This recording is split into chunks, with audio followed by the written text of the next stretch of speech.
ঠাকুরের নাম জপ করতে লাগবে।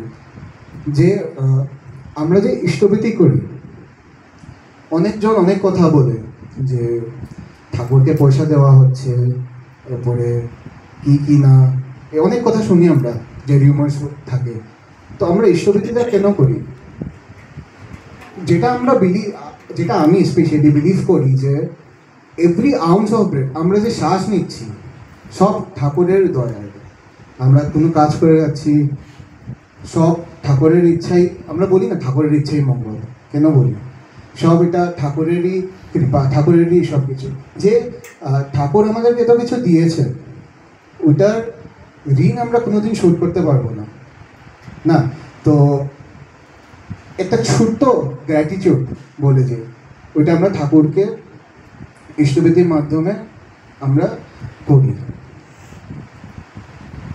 এটা আমরা যে সকালে ইষ্টভীতি করি, সকালে ইষ্টভীতি করার লাভ কী হয়, যেটা আমি আমার নিজের কজের জন্য আমি বলবো যে আজকাল আমরা দেখি যে জেনজি বাচ্চারা এবং অনেকজনরা থাকে সকালে উঠে সর্বপ্রথম মোবাইল নিয়ে মেসেজেস চেক করে বা নিউজ দেখে।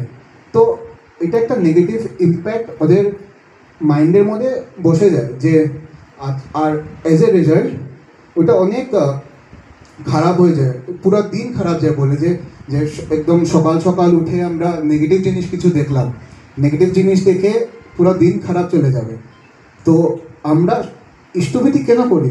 যেটা আমি বিলিভ করি যে সর্বপ্রথম উঠে আমরা ঠাকুর ঘরে যাই, ঠাকুর ঘরে গিয়ে ঠাকুরের নাম নিই।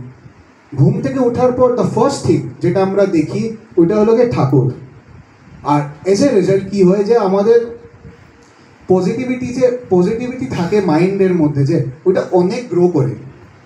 তো আমরা পুরো দিন ভালো যায় এবং ঠাকুরের নাম নিয়ে আমরা ঠাকুরকে রিমেম্বার যে বলে ঠাকুরকে নাম করি, সব কিছু করি, সব ইষ্টভীতি এবং সকালে প্রার্থনা খুবই দরকার থাকে। ঠাকুর বলেছেন যে দুপুরে প্রার্থনা করা অনেক ইম্পর্টেন্ট, যে সবাই যেন করে। আর ইষ্টভীতি যে আরেকটা মূল্য আছে, একটা ছোট স্টোরি বলে আমি বলতে চাই। ওইটা হলো কি যে কয়েক বছর আগে যেটা আমি শুনেছি, দাঙ্গা লেগেছিল, রাইটস লেগেছে, অ্যান্ড দুজন ভাই ছিল, একজন ছোটো ভাই, একজন বড় ভাই। আর এখানে এরকম ছিল যে once you get out of the house, বাড়ির থেকে যদি বের হয়ে যান তাহলে আপনাদেরকে মেরে দিবে, ঠিক আছে? তো দুজন ভাই ছিল, আর যে বড় ভাই বলছিল যে আমি চলে যাই, তুই থাক, কেন কি ছোটো ভাইটা বলেছেন যে আমি ইষ্টভীতি করে যাব, ইষ্টভীতি করে এরপরে আমি বেরোবো। কিন্তু বড় ভাই বলেছেন তুই তো ঠাকুর নিয়ে থাক, আমি বেরোই। সঙ্গে সঙ্গে যখন বড় ভাইটা বেরোয়ছেন, ওনাকে মার্ডার করা হয়ে গেছে। এরপরে যারা রাইটস করেছে ওরা বলছে ঘরে তো কেউ থাকবে না, cause we have kill that person, যে বড় ভাইকে মেরে দিয়েছে। আর অটোমেটিক্যালি ওরা ওই বাড়িটা ছেড়ে চলে গেছে।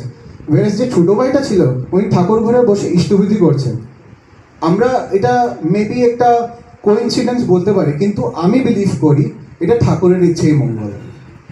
তো যাই হোক, আমার পরে আরও অনেক বক্তরা, অনেক এক্সপিরিয়েন্স বক্তরা আছে, আমি বেশি কিছু বলবো না।